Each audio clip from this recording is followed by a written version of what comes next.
with the answers you've given, with the information, with the compelling nature of your responses, we want to know what journey you're on because, True. damn, homie.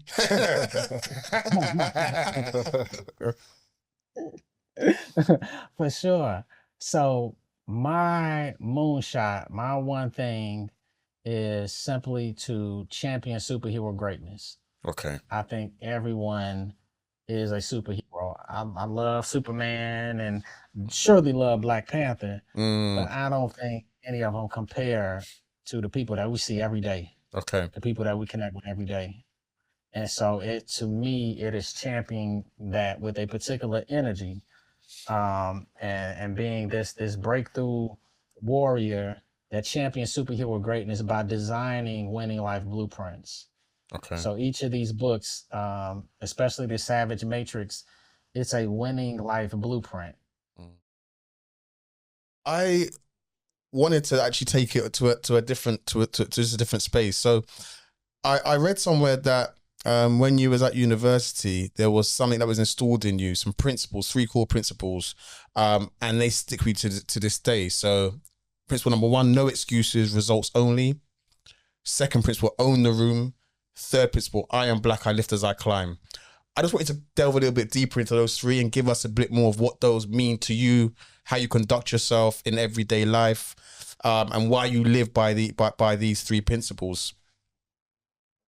Yeah, yeah, for sure. So these are principles that I learned at Florida A&M, the HBCU that I'm speaking towards. And so this was the main model there. And you learn this, and they require us to wear suits when we're in school and to go to these forums with a lot of other business executives and learn how to use the right fork at a reception, shake with, have a firm handshake, asking enlightening questions to show intellect while also, some inquiry that brings certain attention. So, but the first one, the model being no excuses accepted, no amount of effort adequate until proven effective.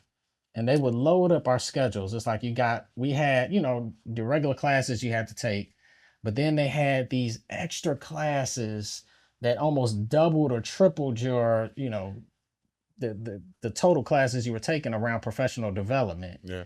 And oftentimes people will be, it's easy to be late, it's easy to miss this, or easy to be like, oh, I couldn't get this done because I had this, and I had a reception at 7 p.m. and wasn't able to get there because I had to do some work study. And it's like there's no excuses. And this, if you want to get into this business world, like you have to be able to operate with a certain deliverability, like doing what you say you're going to do as planned. Mm-hmm. And so that there is like, it ain't no excuses and no amount of effort is adequate until you get the job done.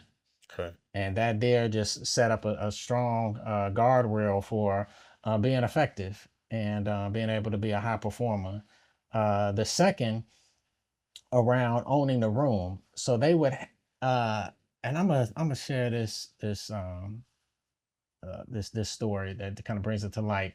But they would train us to ask questions to executives, but it couldn't just be a regular question like, "Well, how are you going to grow your business?" In 2026. Like it would have to be a well-researched question, multiple premises, and then just a very well thought out question that showed not only your intelligence and understanding of business, but it was a reflection of the school and most importantly, a reflection of our culture. Mm. You're a young black person, you're wearing a suit and a tie, show that you can compete. Off rip. You got 30 seconds. Give them a question that says, I want them to work for my company. Who is that? Mm. And being able, that's owning the room. Mm-hmm. And I'm gonna give you the super short of this story, but there was my last internship, and I worked with a particular company. They had an African American symposium before DEI was the term used for it, Mm. and I helped the executive kind of put it together. And they were all Fortune 500 CEOs on this panel, Mm-hmm. and it was all the black representative, black employees at these various companies, and they were asking these real softball questions. They were light. I was like, y'all not making the most of these people that have been on Forbes magazine and all those other things. So I got up and asked the question, and the gist of it, even though it was layered and everything there, but I was like, with the incredible genius that's been used in profit maximizing initiatives and re-engineering and all the innovation and engineering and all these different things, how do you use that same genius to account for a demographic within the workforce whose country considered them 3/5 of a human being, and they operate within, systemic, you know, elements of that to this day. Mm. And it was, man, it was quiet for like 30 seconds. And then the head CEO of all the companies got up and said, well, that's not our problem, that's your problem. Wow. And then another CEO got up and said something dumber than that. And at that point, I was like, wow. And I saw the smartest men, people who've been celebrated worldwide for these genius business, mindsets and operations. They went from the smartest to the most ignorant in the room. Mm-hmm. And from there, that kicked off my unapologetic entrepreneurial journey, because I just felt like, for what you all shared in missions of equity and equality and helping our people, that wasn't the place to accomplish that in that way. So I work with Fortune 500 companies through an agency and all those different things, but that was just moving. But it was a part of owning the room, and it led to that third principle, which is you uplift our people. If you get it, you happen to become successful, you happen to make some money, you happen to align with a good network that's providing resources for you, you become a superstar in one way or another, you gotta come back, because there's a conveyor belt. This was shared in $40 million slave book. There's a conveyor belt that tries to take us from our community. Like, I'm going to give you more money, you're going to be more successful, you're going to be more popular, but I don't need you to be helping thousands and maybe even millions more that look like you and that come from where you come from. And so you end up becoming an enemy of your own state and your own people, which happens too often, and it's too easy to happen. We all can be sometimes one check away from being like, all right, well, you know what, man, on Fully Booked, man, some of them conversations, man, if y'all can kind of, to get this sponsor, if y'all can kind of not use, black as much, we don't have to really talk about, the oppression and the challenge, and them dudes like Marcellus that be on there talking about that, lighten that up, and let's get some other stuff. Like, it starts looking like that, and then before you know it, it's something that we could have never imagined. The way that probably slavery happened, where they're like, we just doing business and there's some indentured servants, and it ended up being, a third of the continent stripped, landing us in probably the countries that we're in right now, in one way or another. For sure. I was going to get into the book a bit. So just in chapter 2, you talk about domestication and in regards to society. And I'm someone that's very self-discipline focused. And one of the questions that I did want to ask in regards to it is, how can you tell whether someone whether their self-discipline is self-chosen or it's socially conditioned by obedience, essentially? That is a great question, because I work in the area of marketing. Part of marketing is setting up some sort of programming. So know that when we're on social media and we're scrolling, at this point, I think they got our individual names and know exactly, what type of books we like to read, what type of clothes we like to wear. If they're looking at certain ladies, they know whatever type and shape and all of this different stuff, and how far you open up a screen to look at this versus that. And so metrics behind that, I think, are insane. But it's programming. But there's always been this mainstream programming from TV, from radio, from our music. I had somebody share with me one time, and they were like, hip hop, because there's always this love-hate debate with hip hop, especially as we mature, and I always love it and defend it. But someone was saying, if you like, it's very possible that because at one point they knew that 80% of hip hop sales were by not just black people, but outside of our community, you know, particularly white.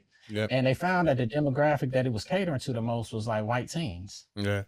And suburban white teens. And not even just the normal, but ones that had fetishes, because they're probably the ones that want to think about, you know, oh yeah, I'm sure there could be, you know, man, all types of, you know, AK-47s and shooting going on. I bet the trap is crazy, and I bet this, that, and the third, and a lot of things that you can see in hip hop. Even the elements of to bring up stripper as an archetype, which has nothing to do with the actual stripper, but like strip club culture. It's like there's who is going just bananas around seeing this and seeing these exaggerated figures and all of that? Like, who's looking at black women in that way? Like, and it may not be us. I don't think it is. But if we've been programmed in a certain type of way and we get, you know, 5 songs that are kind of in a lower vibrational space for every one, you know, thorough conscious one, that's programming. So just a little bit behind that. And then programming starts for most of us as soon as we leave our home, we go into a school where we're in the school longer than we are in the home. And the way schools are set up where there's a bell, that's how factories were kind of created, you know, or how they were managed, to be able to go from shift to shift. Raise your hand if you need to go to the bathroom. That's a lot of programming going on, as well as, you know, just the knowledge. So I think that there has to be an awakening of determining in one way or another, more so from a spiritual perspective, however that happens in life. Who are you? And being able to answer that, and then answer, what do I need to do to be able to be that? But by, you know, the default is, you know, I'm, you know, doing what I'm told to do. And sometimes school will make you feel like, yeah, that is okay. One of the things that I share, I think the worst thing to be is a B student. And I share that with young people all the time. The F student, they're like, yeah, I bumped that, whatever. It is what it is. D student, a little slick with it, but they ain't doing nothing and they don't care. They pass, so it's like, whatever. The C student is the slickster. So they're not really doing their work, you know, but they kind of copying and they figuring out stuff and getting, you know, the test, and they getting a C and they average and they like, yeah, I ain't putting no time into it. But the B student is almost doing as much work as the A. The B student, but they're just missing that edge, and they're kind of being programmed. And I felt like I was a B student for a long time. And then when you get to the end of high school, and it's like, oh wow, I don't have college scholarships. Oh wow, well, I'm, you know, I did all my homework and I didn't really get a test that, you know, shows that, you know, I'm this A student, you know. So I think that programming, you know, is it's normally a mirror experience where you see something and it may be missing the mark a certain way or seeing something happen and say, okay, let me create my rules that align with this world, and let me do that at a disciplined level, versus these are the rules that are imposed to me and I'm going to follow, I'm going to do, you know, whatever's required, because there's so many people every day that are looking at, you know, jobs that they felt was going to be a certain level of security. And then someone's, you know, at a high level is making a decision, no, we're going to cut it before you get your retirement. Or, yeah, we're going to downsize because of these. And it's like, discipline had nothing to do with those types of decisions. So discipline that does not lead to a destiny is not worth being disciplined towards. And it's controlling our destiny and knowing this is where I want to go. This is where we want to go and where I want to lead, that or follow, that makes discipline, you know, worth being obedient to. So last quote, I share this quote in the book, but when you understand there are no rules, that's when you rule. So be disciplined to your own rules. I like it. I like it. I like it. Wow. On the subject of that, whether it's B students and all that type of stuff, you describe yourself as intrigued by the dark side of greatness and believe greatness requires some level of fierceness. What do you mean when you say there's a dark side to achieving extraordinary things, and why do you think people need to embrace this inner savage? Yeah, and I think for some reason, and I think it ties right into the challenges that we have as a people. Um, and Malcolm X, spoke about this in his autobiography, but there has been a negative connotation with darkness, even though the universe is over 95% dark matter and dark energy. Um, Before you can be born, there is 9 months, being, nurtured and cultivated within a dark womb. Like the darkness, that is the most beautiful uh landscape to anything. It's probably associated with the invisible more so um than not, but that is where everything comes into manifestation. So black is genius, black is beautiful, and not even just from as a color, but the darkness. It's not that the nighttime is worse than the day. It's a very it's a high necessity for this world to operate and move the way that it does. So in relation to life, darkness can be looked upon as the, once again, the challenge, the obstacle. I want something, but something's in the way. That brings about darkness. Something happened that I didn't like. It hurt me. It brought sadness. It brought grief. That's darkness. But that too is an experience to tap into your greater self. Oftentimes you need that. Nelson Mandela was locked up for a very long time, Mhm. a very long time, wrongfully so, and was able to come out and transform the world and become who, and that experience was a part of his journey. The same with any Messiah like story. There's a crucifixion that takes place. It has to. And anyone with any inkling of a revolutionary energy, it has to. And so that's something that's embraced. These great people that we've mentioned, Martin and Malcolm, they didn't live to be 40, but there was the ultimate sacrifice. And so embracing that type of darkness and understanding that you are a light and you are blessed in a way where you boldly walk through circumstances, unwanted circumstances, as fearlessly as you would wanted circumstances. That is the epitome of a savage. If it says, hey, um, through this door, it could be all of the greatness. Through another door, it could be the worst. But you're in your present space right now, which is not moving anywhere. So will you pick a door and be cool with whatever door that is, knowing that you're pursuing to your destiny? And there's a certain energy that at some point boldly, embraces that. And one other analogy that I share in the book is this fire. And I ask you all right now, if a fire, let's say that the room you're in is formed into a day party. Y'all turning up because this is 10-year anniversary or more, the fully booked. Y'all got, man, House music. the libations are flowing. Y'all got, the ladies doing their thing, the music is banging. And for some reason, y'all got lights above you, and there's also a pool right beside you in the middle of the room. Yeah. And for some reason, the lights fall on your head, and your head catches on fire. Okay. So it's 3 options. One is y'all can play it off, keep dancing, hope nobody recognizes it, and hopefully, it'll go out on its own. 2, y'all can call the fire department, and they'll come, however long it takes to get there, put the fire out. Or 3, y'all jump head first into the pool. Which one are y'all doing? See, Yeah. See, straight away. Taking action, bro. Yeah, Where you- exactly. Head first, Olympic style, diving right in there, Yeah. for sure.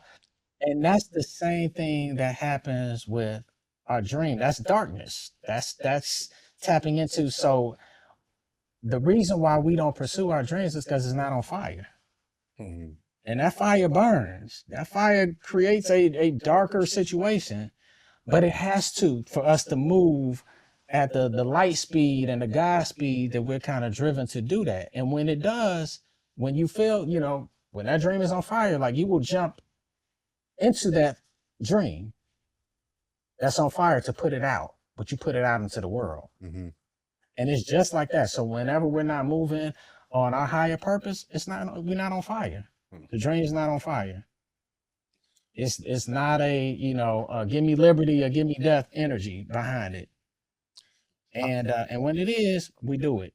It's done. That's the 100% of the time that destiny is fulfilled when that person feels that way and doesn't let up, from that, which very much is some pit bull energy too, by the way. So how does one get into that mode without actually setting their hair on fire? Aye. For sure. So I think, so there is there's this goat consciousness chapter and towards near the end of the book, and it speaks to a success formula. It's mindset times grind set equals success.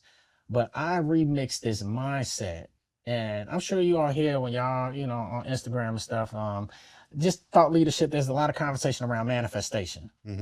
Sounds miraculous, sounds phenomenal, but also sounds a little, it's a little dreamy, it's a little woo-woo, it's a little, so for me, I was like, that word, it doesn't give me that Michael Jordan, Nelson Mandela, 50 Cent. It doesn't take me to that promised land, destiny form of activation.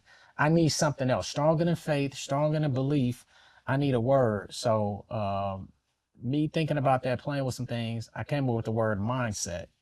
Okay. But mine, M-I-N-E, is mine and already done before I even do it. That is the only mindset. And so it's reverse engineering and reprogramming our minds to it's already done. You may see, if you see a Steph Curry and sometimes he shoots that 3-pointer and he turns his back to the basket before it barely leaves his hands. Because he knows it's fire. He knows it's good. He doesn't have to wait. And so it's a vibration. And we're always one vibration away. Once that vibration is there, that's it. And it is knowing that it's already done before I even do it. And getting to that space. And a lot of times that may be certain affirmations. It may be, being consistent with, what we want to be good at. But end of the day, it's a vibration. And whether it takes one affirmation or it takes 100 of them a day for 10 years, it's that vibration to hit. But once it's there, we've all been there. And I think Mesa spoke about, entering a flow state, it's effortless. And so the ultimate element to that, and I'll just share this because it's everyone's journey to get to that. We're all wired in different ways, mind, body, spirit. But understanding that there's this one power and presence in the universe. This presence is within you. It's not up in the air, 50 billion light years away.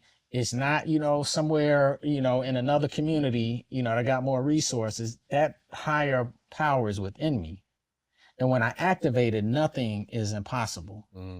So when I tapping into that flow state, which is talked about in the book, that's not physical. When someone is in their flow state, and whether it's Usain Bolt, running, or whether it's Barack Obama, just giving a speech that is just, seems like, it's got the whole world in his hands. That's not physical. That's spiritual. Or we can call it invisible. You can call it consciousness, but it's something other than our physical body, our physical brain. It's something else that we have in us. It's a different type of elevated fire. And so that's why meditation is powerful for those that, can, summon themselves to kind of go somewhere, because it's getting outside of this physical reality. That's what happens on this podcast. People are able to listen to a conversation and escape like their daily challenges and, the financial worries and, whatever tragedy, trauma, whatever's going on in the world, they can escape it. But we have to be able to escape our own traumas within ourselves and our own limitations. Like the body is limited, but we should be able to mentally do anything we want. I should be able to outrun Usain Bolt in my mind. If I can't, that's a problem. I should be able to think about being in Dubai for 2 weeks and having the best time of my life, or Ghana or wherever. If I can't do that in my mind, that's a problem. I should be able to see myself having 100,000 plus followers, on TikTok if wanted. If I can't see that, that's a problem. And I gotta unlock whatever's stopping me from having the grandest version of my greatest vision with no limits. And that's an internal fight. That's self versus self. That's the, invincible, force versus the immovable object within. And so it is a commitment to tap into something higher than what the world has considered to be myself. I'm not this body. I'm not this, whatever I got in the bank, I'm not that. Whatever society has kind of categorized me or a particular group of people, I'm not that. I'm one with this higher power and presence. And whatever that means, and we all have done that from day one. Each of us, everyone listening, is the best out of 400 trillion. You had to beat out 400 trillion other life cells just to have a shot at this opportunity that we call life. And that's insane. That's the equivalent of being number one on the planet. Let's talk about podcasts. Let's say y'all had a number one podcast on the planet out of everyone who has a podcast, and there's 8 billion people. Yeah. And then you compete against 50,000 other planets like Earth that have the same amount of people that got podcasts, 8 billion people if everyone had it, and you beat out everybody to be number one. That's what you already, that's not a make-believe scenario. That's what each of us are, and everybody watching, to be here. So that's who you are, energy-wise. And it's a matter of just reminding yourself, awakening. It's a realignment. No one has to get something outside of themselves. It's deep within. And tapping into that and honoring that and aligning with like minds and like pit bulls and, so forth. It's already done. It's already won. And most importantly, it's already won. ONE. It's a great response. But y'all are savages, so y'all know that already, man. That's why. No, it's enlightening. Yeah. No, everything you're saying is enlightening, and we definitely appreciate. It's a great response. I have a couple questions, which is, Mace, at the end of your book review, I think you mentioned that you would definitely recommend it to your your nephew. You're spot on. It was my cousin's son, who at the time was 15, highly intellectual, and obviously a mother wants the best for their son. So she said, what book can I give my son just to inspire him and for him to become the best version of himself and to take inspiration from? Cool. So my thoughts were given that someone might find out obviously what spirit and archetype they are, what would be the next step for them? And then I don't want to add too much to the question. I think you've been very compelling today. Yes. Very compelling. And when someone's that compelling, I kind of ask myself, where are they going? All right, as in not. Yeah, I hope you've taken it the right way. Where are they going? Because actually, I would like to know where they're going in terms of understanding what they want from life, etc., etc. And who knows? Very similar to, I guess, what you said in your summary in regards to what will be your nephew is your story, or these stories have inspired other people. So ultimately, what would you like to, or where are you going? Sorry, I don't know if I've asked the question correctly. Okay, so the question is, where would I be taking that person that needs to be inspired, or me personally? You personally. Where am I going? I think you've kind of asked two in one there. Yeah. Yeah, but the back end of that was definitely, with the answers you've given, with the information, with the compelling nature of your responses, we want to know what journey you're on. Because, damn, homie.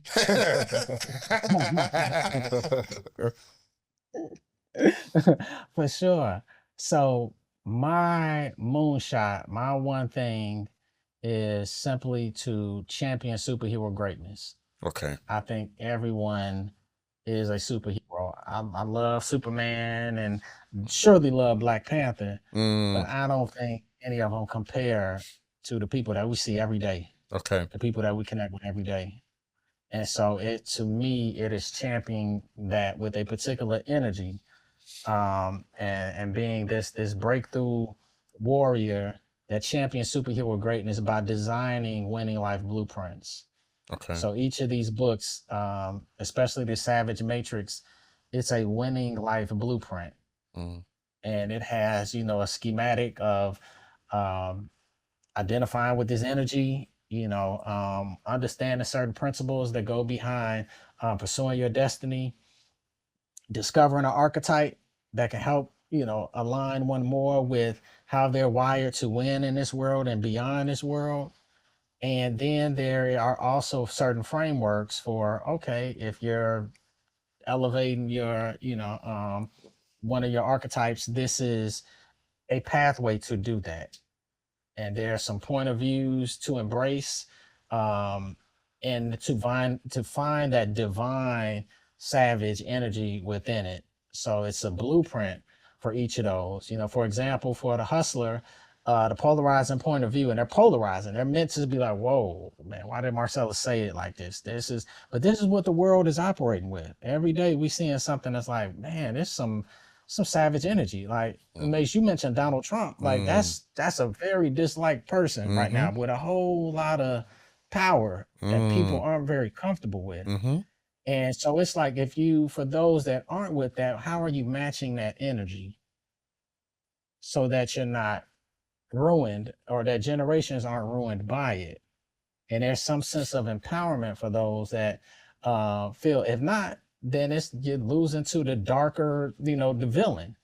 And the difference between a hero and a villain is shared in the book is they both go through trauma. Like the Batman, his parents were murdered in a robbery. Superman was the only one that escaped, an extinction level event on his planet. Spider-Man, I think his parents, died in an airplane crash. Like Black Panther, his dad was assassinated. So like, it's the same. They all have dealt with extreme trauma, just like the villain's backstory normally is. The difference is how they deal with pain. And the villain says, I was hurt, I'm gonna hurt other people. That looks very clear for certain people that we could say they're savage or not, but we're like, yeah, but you hurting people. You're seeking to use power to hurt. A hero says, I've been hurt, I'm gonna make sure nobody else feels this. So that's what equity and equality looks like when you share. That's what helping others looks like, when Francis shared that. So my where I'm going is to champion superhero greatness, but my ultimate superpower is reminding you of yours. And every conversation I seek to have, that's something I try to get to. And I almost ask as much as I can, if you had all the power, what's the one thing you can do? So I can help you do it. If it's a conversation, an inspiration, a chapter to read in a book, whether it's mine or another great one that's been covered in a fully booked, incredible book podcast series. And salute to you all. I'll ask you all the question because you all are savages when it comes to mastering books and distributing that information and knowledge. And I'll ask, what has given you all the appetite to read so ferociously during a time where, as a marketer, I have to hook people in a second with clients and brands? It's not even 3 seconds, it's 1 second. That thumbnail got to be jumping, something's got to be captivating. But to take 1 second, but you all are changing lives through books and keeping a commitment to something that many people haven't maintained the same sort of desire for. Great question. Can I start? I'm going to start off by responding because I give the gratitude to actually these two fellas in the room. The reason being, I think Pocker came to me following the discussion he had with French, and one of the things was, at the time I wasn't reading much at all. I put it down to time. But what I realized is I needed almost like a network, a focus group, a focus network to help me, because now I've got a team here where I now know I have to dedicate that time, effort, energy, which I wanted to, but actually without other people holding you liable, responsible, without knowing you're going to let a team down by not sticking to that. I wasn't able to do that. So the gratitude is with the two fellas in the room beside me. And that's what's helped me to, formulate the podcast is what's helped me to stick to reading books. And I'm grateful for that, because it's something I actually wanted to do, but didn't have that burning fire, that flame. Savage mentality. Savage mentality. It was hidden to get it done. So I'll let the other two just give their reasoning behind it. Perfect. I think mine's changed over a period of time. I think at this moment in time, I think I enjoy kind of like pushing a needle. And whilst the podcast is distributed to loads of different mediums, like I enjoy pushing a needle like in this room as to conversation and actually like changing my perspective and things of that nature. I enjoy my perspective being changed actually, because sometimes I think you can only see things through your lens, and I think that can be a disadvantage at times. So I enjoy having those conversations, and very similar to what you said, Marcellus, which is sometimes we can understate the influence we have in regards to where and how far the podcast has been pushed. Like sometimes within our friendship groups, we have people who might go, oh, I watched the podcast, and I really enjoyed the episode or the season based on money because it made me think about this and it made me think about that. And I'm not really thinking about what might be my influence at that moment in time. But like sometimes in hindsight, I do think, okay, cool. Like these conversations are moving into different rooms. But generally speaking, I enjoy pushing the needle as to what will be my thoughts. And yeah, my thoughts. I've just always enjoyed reading, and I think there was a time period between being really like an adolescent age where I first began reading and enjoyed stories and things of that nature. Then as you get to another point of life, which I did, which was a bit more informational, like I'm seeing how the world works, and I then started wanting to tap in to see how my own mind works and how I can improve it. So hence why we tend to do self-improvement or self-development books. And like P said, having a community, having a brotherhood where you can have these discussions about these things, because when you're reading a book, it could be like a one-man sport. So you're just reading that book and you're having your perspective. But then when you open it up to the table, to the forum, you can read the same thing and have a completely different perspective. So it is interesting to be able to have our discussions and relay what we may have taken, and it's just interesting to get other people's perspectives and their take on what you've read. So it's, for me, I enjoy the camaraderie. I enjoy the space that we hold for each other to just touch base on whether it's depending on what we're talking about, whether it's money, whether it's relationships, whether it's a state of mind, whether it's certain books about emotional intelligence, whatever it may be. It gets you out of your own head. So when we're having those conversations, it's more than just the words and pages. We can actually verbalize it and bounce these ideas that we have in our heads off each other and pause. But we can bounce these ideas off each other and just have a wider understanding of the world as we see it.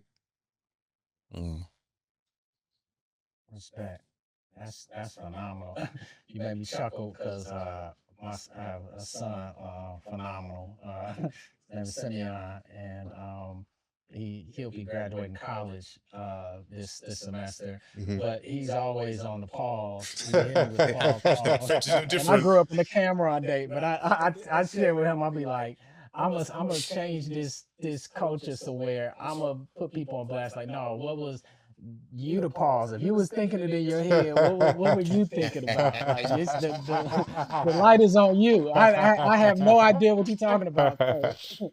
I don't usually do it. It's just a joke thing. But yeah, when we're having serious conversations, for sure. It's crazy how it's become, because that was something when I was younger. I don't know if it was the case when you are, but that was like something that was done like in the early 2000s. Yeah, so, yeah. It's just a re-emergence. Yeah, for sure. I think his podcast brought it back. Dane Dash be doing a lot with it.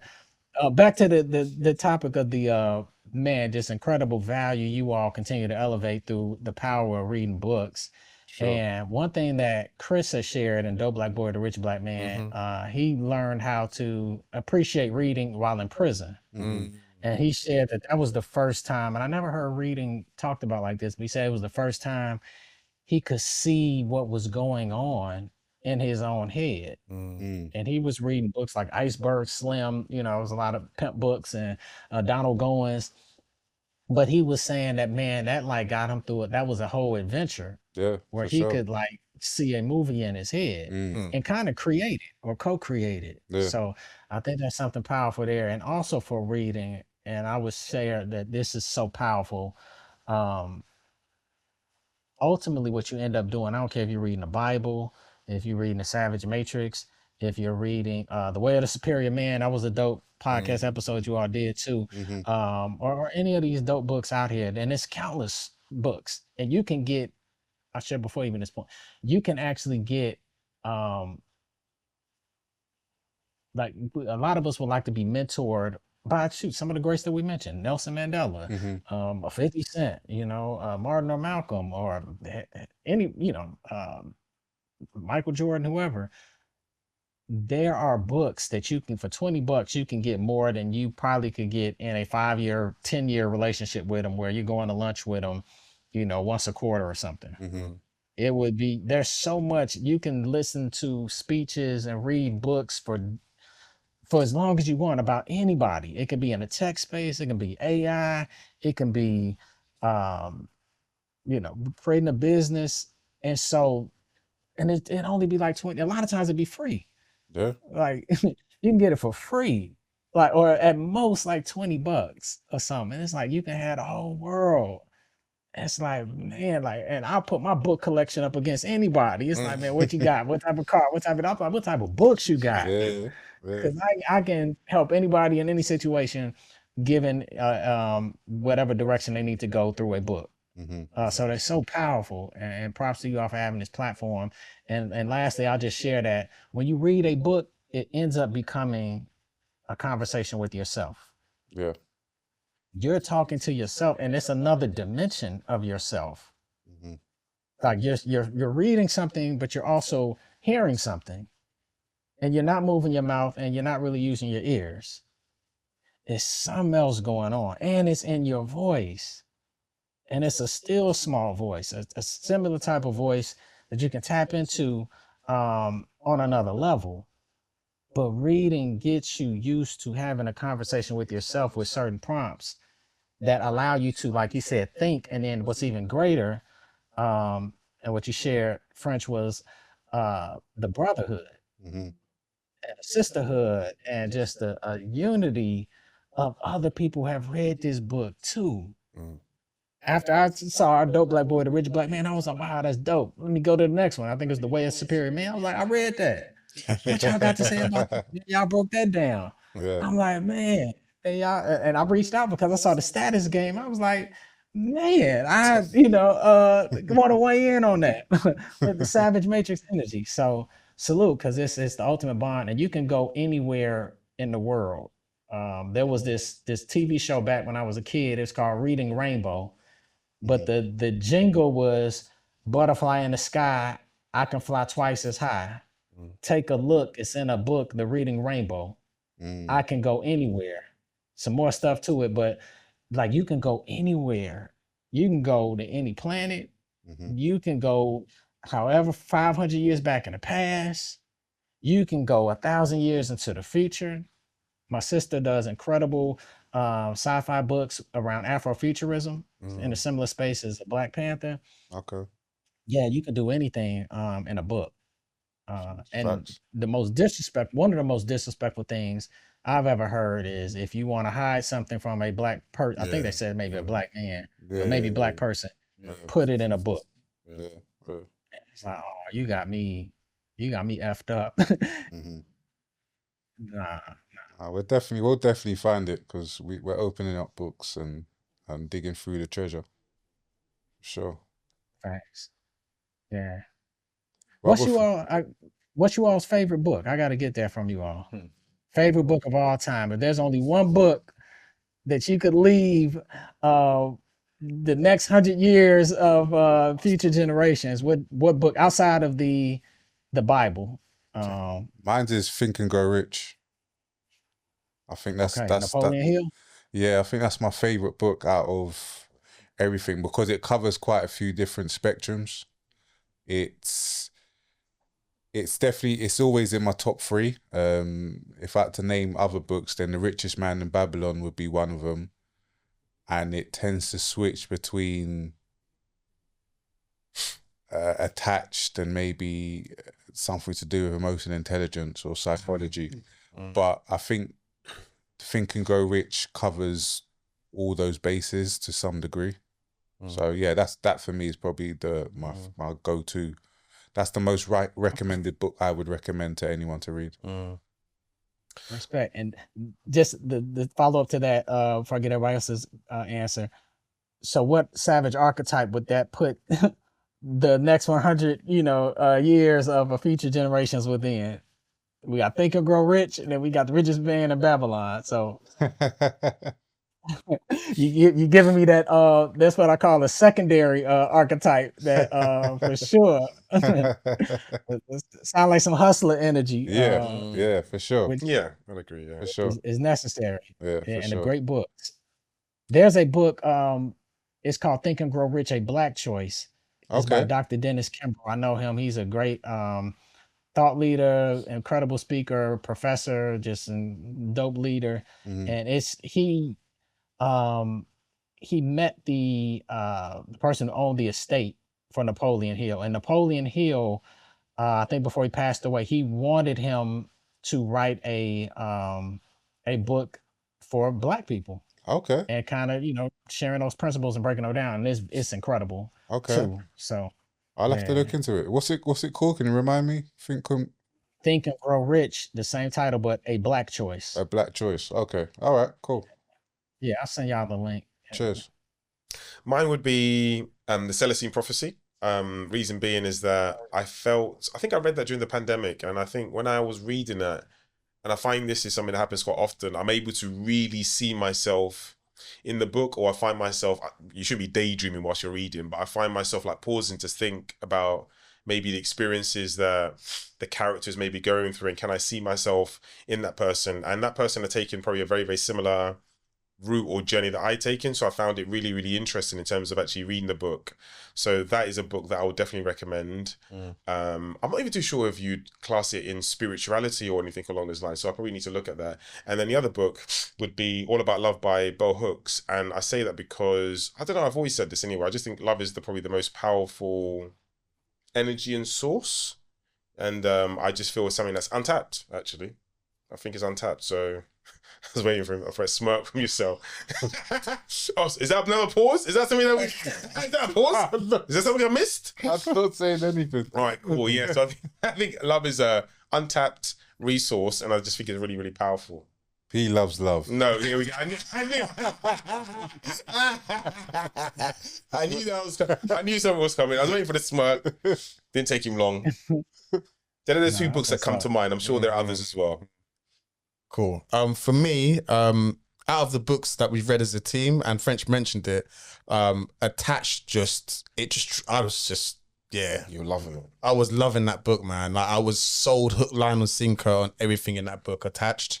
Outside of that and outside of the podcast, I quite like books that are maybe, what do you call if it's about someone, like their Autobiography. I quite like almost autobiographies or books about someone's journey and experience. Trevor Noah, Born a Crime, had me hooked.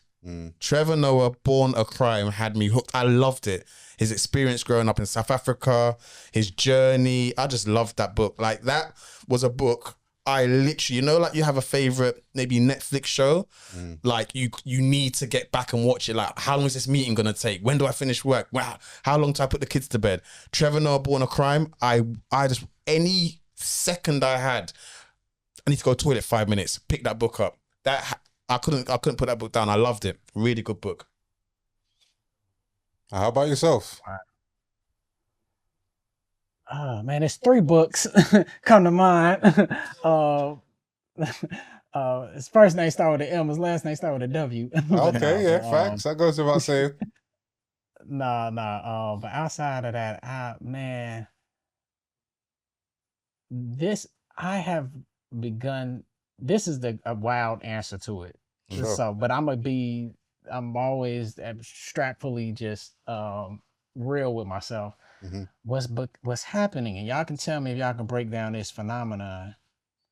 My favorite book is becoming whatever book I'm reading in the present. Okay. In what? Sorry. And And whatever he's what's reading in the present. happened All right. is I feel like because I love books, I probably read like maybe 2 books a month, at least. Mm. I'm reading one right now. It's called Kingonomics. Okay. And the author is speaking about how that ties in right into our conversation and books like Think and Grow Rich, but how economic empowerment was the frontier that Martin Luther King was not allowed to continue to pursue. He was assassinated by the time he was really pivoting towards um, anchoring the civil rights movement around economic empowerment and Mm. jobs and equality, building towards an equity. And that is how this power game is kind of created around this resource. Who can have the most of it and who can do the most with it? Mm. And so this book is kind of breaking that down. But I share that because probably over the last, I would say 3 years, every book that I read has been everything that I need for my journey. Mm-hmm. And I'm talking about in a dynamic way. And, whatever I'm picking up to read, and then a lot of times they're spiritual books, deeply spiritual. Other times that may be in the realm of,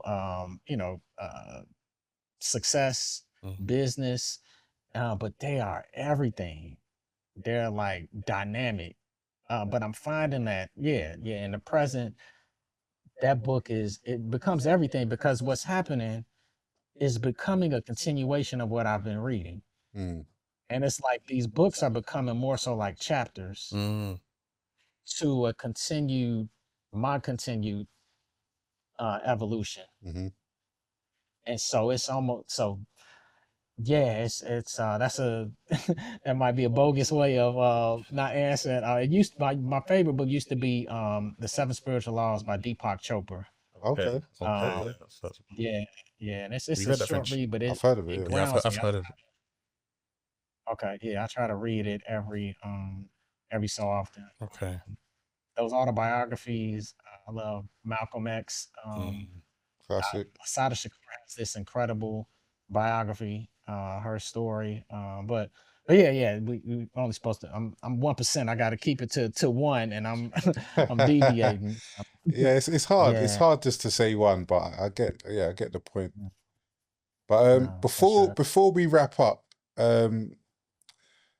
is there anything else that you would like the viewers and for us to know about the book that we should, not even just the reason for tapping in, because it's a great read, it's a great reason to tap in anyway, because you're a great author and you have great energy about you, and what your moonshot is like you said, is to shine light on those that are great anyway. So like what's the underlying or overarching message that you want to give to those that are listening or watching? Yeah, your greatest savior is your inner savage transforming in the dark, Mm-hmm. and every single thing you could ever possibly want, you already have it. It's a matter of leaning in and digging in. Mm-hmm. And that's what that book is for. It's to champion you, something you've already done. Mm-hmm. You're going, and by the end of the book, you will rediscover who you already are and what you've already fulfilled time and time and time again that you're effortlessly doing for the rest of your life. But now you can be able to do it with some, greater intentionality aligned with your moonshot. Because everybody deserves the dream. Dreams are not just for, kids. You have the right to dream. That's a choice. Mm-hmm. I don't care what your situation is, care where you at and how limiting it may appear. you have the right to go for it all. Because the truth is, you have it. And I don't care what's in this outer space, outside of you, it don't compare. It's not a fraction to what your inner space is. And this is a inward journey, to your inner savage. Mhm. And I would share lastly, and I would get you all's um thoughts on this, because I love the conversations here, and there you can have fun with it. Very similar to 48 Laws of Power has a disclaimer of, these are rules that, these are laws that are used, and even if you don't use them, be aware of how they'll be used against you. Mm. And I remember reading that as a young adult, and being like, okay, this is something different. The perspective that makes it valuable for me to read, even though I'm not on no, Machiavellian type of, tricks and stuff. But I would, based on these archetypes, if there's anything troubling you, in addition, because the initial is to find your inner savage and using this as a blueprint. But two, if somebody's having their way with you in life, it could be someone you're competing against in a workspace. It could be somebody you're competing against in your field. It can be a figure in society. Or a particular construct that is making it hard for you or your people to experience a level of success or even freedom.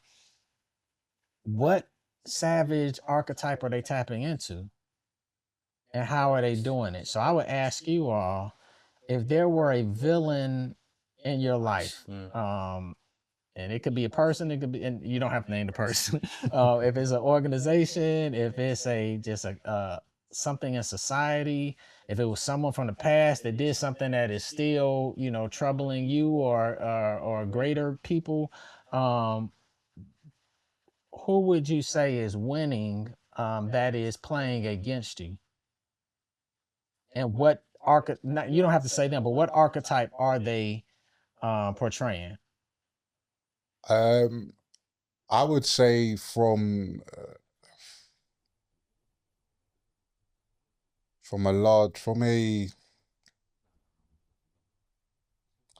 overall, from an organizational perspective, not a person, but more from an organizational perspective, I would say the stripper archetype, based on being popular and wanting attention. I think we're in a time and a place where this rules, where attention rules. And not to say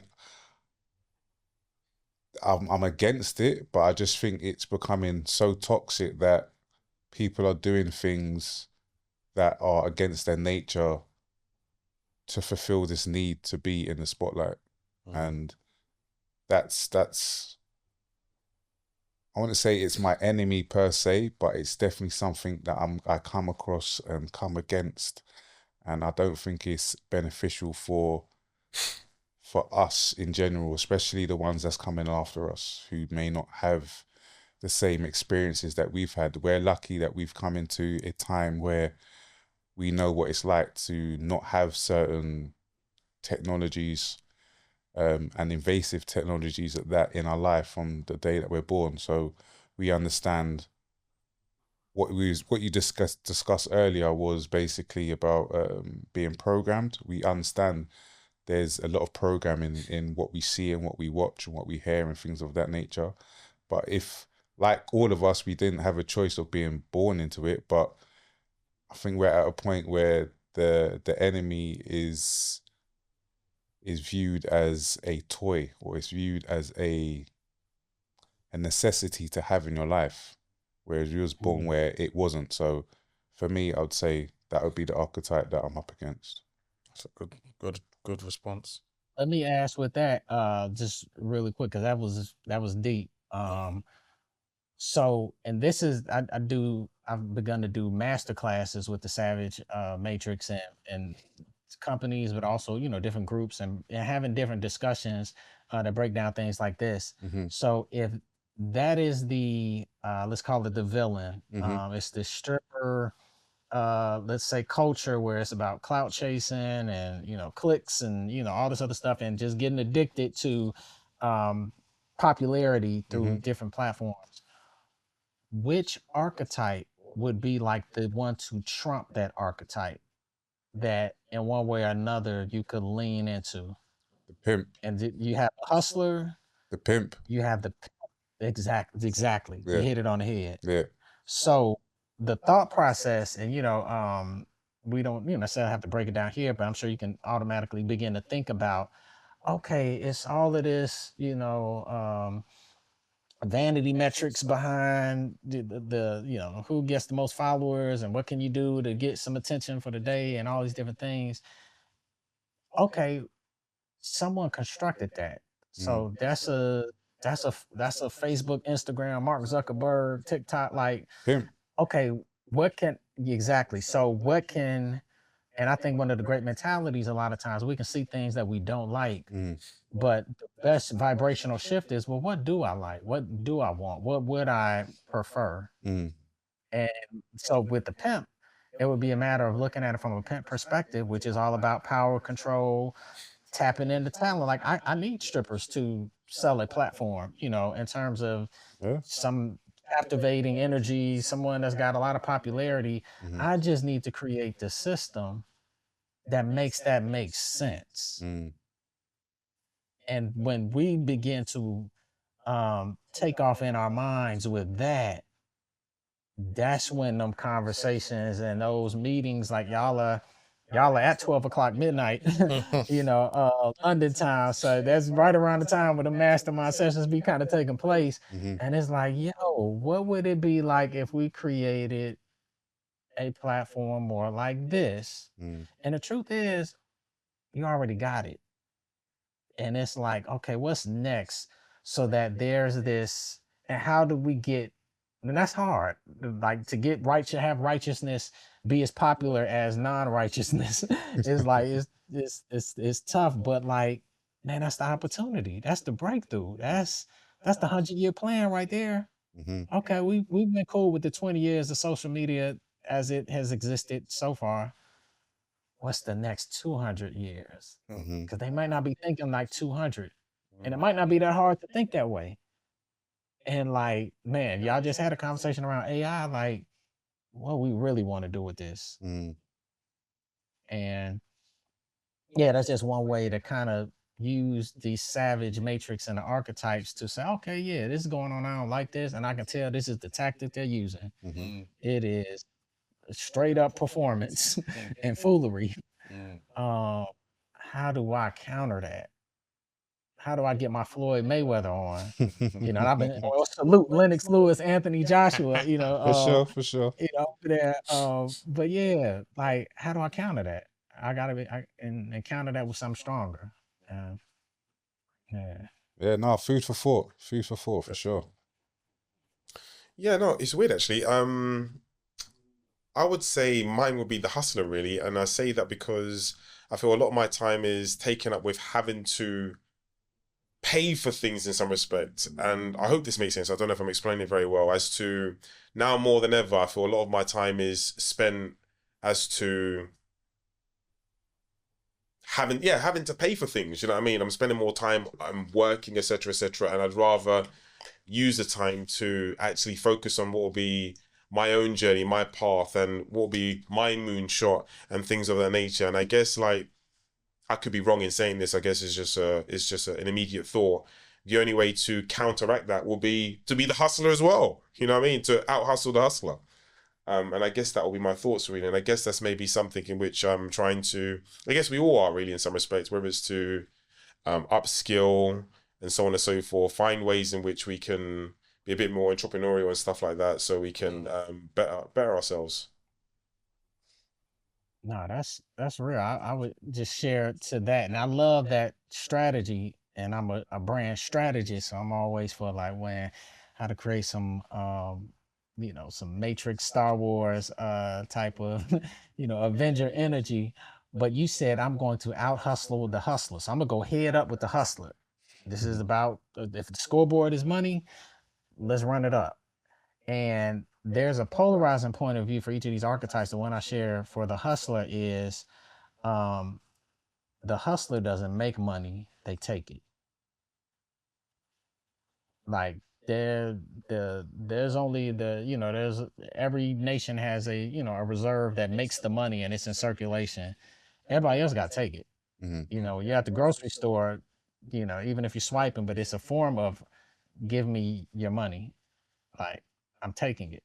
Like, and so there could be a negative connotation, but the more so the positive is that is the way that I like, that's the only way I try to do business. And when I go, for example, when I met with Chris, the one I did the book with, it wasn't a, hey, I got, a good possibility, opportunity. And if by any chance you got a budget like this, maybe it's like, bro, I think you are brilliant. You're the best in the game. And I know how to scale you. I'm not coming with a possibility. I'm coming with like the cure for cancer for this part of business. So imagine if you had the cure for cancer. It's not a, I got, cure and, heard that you've kind of been sick a little bit. And it's like, no, I'm not leaving. I have a cure for you. Like I have something. And in that case, it was, bro, you are brilliant. You go in there. I can help you get there faster. And here, this is just a formality around an agreement, but bro, I'm here so you can win. And for every $5 that you put into this, I'm going to get you at least $10 back. And just imagine if somebody was like, hey, I got, for every $5 you give me, I'm gonna give you 10. Like, how many $5 bills would you give them if you knew it would really work? Endless. We'd all be going to the ATM machines and pulling out as many fives as possible to make that. So all to say that mentality of what you choose to do to out hustle whatever that hustler is in that construct, I'm not asking. This is something that's needed. And it's just a simple barter. Here, I'm giving the world, and it's just this in return. And I could care less about it. And that's why I'm gonna have so much of it, in revenue and sales, because it's a solution. It's what people really want. It's really solving a pain point. When my tooth is like about to fall out, like the dentist is not negotiating with me. Whatever it takes, man, please help me. So that mentality, for sure. But that's what it is. That's the savage mentality. So I'm out hustle the hustler. And that's what it is. And I think we're in a society that depends so much on money. And it's like, you know what, man, let's figure that game all the way out. And we probably need each other way more than we use each other to really figure it out and to not, destroy ourselves in the process, which money can tend to do. Cool. Oh, sorry. Yeah, sorry. For me, it's probably a mixture actually. So the question was, who would almost be my enemy? It's a bit of both, pimp and I would say the stripper. And I'll break it down. Pimp, I'm referring to the pimp in a corporate way. I'm in full-time employment, and it's almost like I'm being pimped because I'm out here, I'm working hard, I'm getting my pit bull on for someone else. And then outside of that, when I'm not in those kind of confined hours where I'm under the pimp's ownership or control, sometimes the stripper might take my mind somewhere where it doesn't need to be endless scrolling on certain social platforms. So it's probably a combination of both, dependent on the time of day, mood I'm in. Yeah.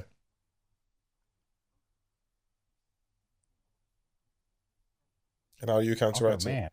Oh, sorry. How would I counteract it? Well, to be fair, with the stripper, if we're looking at from a social media platform kind of thing, as you guys both know, like some of the main apps that are on everyone's phones, I don't actually have them on my phone. So that's one of the reasons I just turn those applications off. And with the pimp side, we're trying, man. And let me ask you, you know what, Yeah. Mace, what you just shared, that was major. Like you said, that you don't have the apps on your phone. Yeah. So what, when you tap into that level of discipline, which savage archetype is that? Pitbull. Bingo. Yeah. So Pitbull. that's focus. You gotta Yeah. have your Yeah. focus. Yeah. And you put, those atomic habits or Mm. out of place so that you could lock in Yeah. as a pit Very bull does. true, man. So, good stuff. So just before we head off, we've got a tradition where we play a game called Dope or Trash with our guests. And basically it's based on the saying that you shouldn't judge a book by its cover, but in this case we're gonna flip it on its head, and that's exactly what we're gonna do. So I'm gonna name a list of books, and just based on their name, you say whether they're dope or trash. It doesn't mean that's what you actually think. It's just it's a quick fun game, quick fire game. Dope or trash for the title of the game, title of the book, and we'll wrap up from there. Sound good? And it's dope meaning dope like that's fire, that's fire. Yeah. Trash meaning garbage. Okay. Exactly. Got it. All And right. it's based on if I read it or even if I didn't, like what I think. Yeah, just straight off the dome, off the top. Like Okay, cool. just hear the name and let me know what you think. Okay. I'm with it. All right, so the first one being Can't Hurt Me. That's David Goggins. Dope. Disciplines equals freedom. Dope. Way of the Superior Man. Dope. David Deirdre. War of Art. Not the Art of War, the War of Art. Mm-hmm. Okay. I'm just gonna say the trash. Keep this thing gangster, man. We got swords, not paintbrushes. Atomic Habits. Dope. Dope book. Obstacle is the Way. That's Ryan Holiday. Super dope. Extreme Ownership. That is a great book by the Navy SEAL dude. Mm-hmm. Dope. Dope. Cool. 12 rules for life. That is is that Jordan Peterson? Yeah. Okay. I'm gonna say trash. Okay. The Mountain is You. Dope. Man's Search for Meaning. Dope. The Subtle Art of Not Giving a Fuck. That's I got that book. I'm forgetting his name.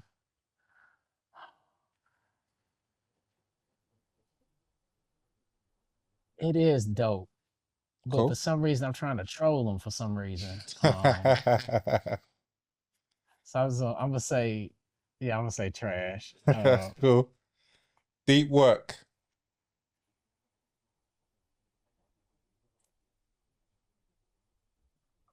I'm gonna say trash. The 4-Hour Work Week. Trash. Meditations. You gotta. Meditations. That's by Marcus Aurelius. Mm-hmm. I'm gonna say it. Now I got a couple of quotes by Marcus Aurelius, so this is kind of blasphemous. But I think they were blasphemous because I don't think he's the originator of a lot of that Stoicism. I think it comes from Egypt and it comes from others. It's an Imhotep framework, and there are too many Africans that don't get the credit. So I'm gonna say trash. So you are this next word is, depending on where you're from, badass, or if you're American, badass. Okay. That's for the ladies, man. So I'm gonna give it a dope for the ladies. All right, cool. And the last one, The Savage Matrix by Marcellus Womack. Man, that's that heavy keys shipping overseas. Super dope, man. Double disc legendary shit. Yeah, that was dope or trash, man. Thank you for participating. Nah, that's awesome, man. Thank you for allowing me to engage. Cool. And salute for some of those books you all have done amazing podcast episodes on. And Appreciate it. man, continue. I'm a fan of what y'all do. Y'all got fans over here in the States. I've had conversations. I've shared links, and I will continue to do so because you all are healing the world and y'all are creating the greatest form of equity and equality through this enlightenment destiny that y'all are fulfilling. I So appreciate I it. affirm that you all feel, man, like the phenomenal superheroes that y'all are.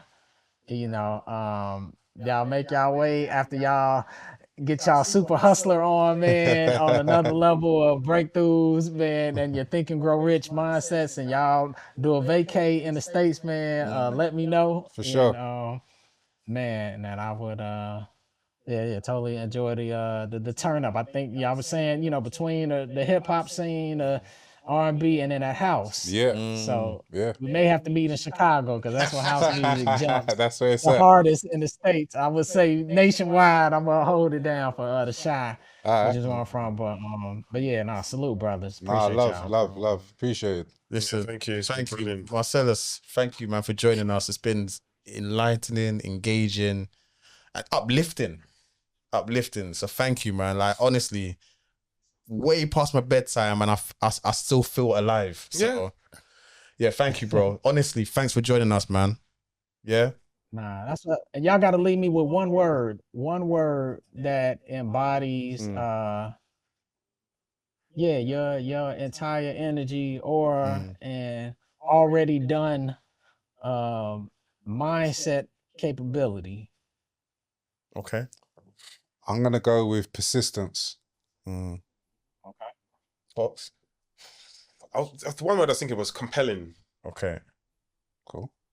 Discipline. Okay. Discipline, my end. Discipline. That's what's up. And yourself? Breakthrough. Cool. Wicked, man. Something must break for it to break through. So embrace. Yeah, no, I like it. The Savage Matrix out now. That was Fully Booked Meets with Marcellus Womack. Big up. Catch us on the other side. Peace. Peace.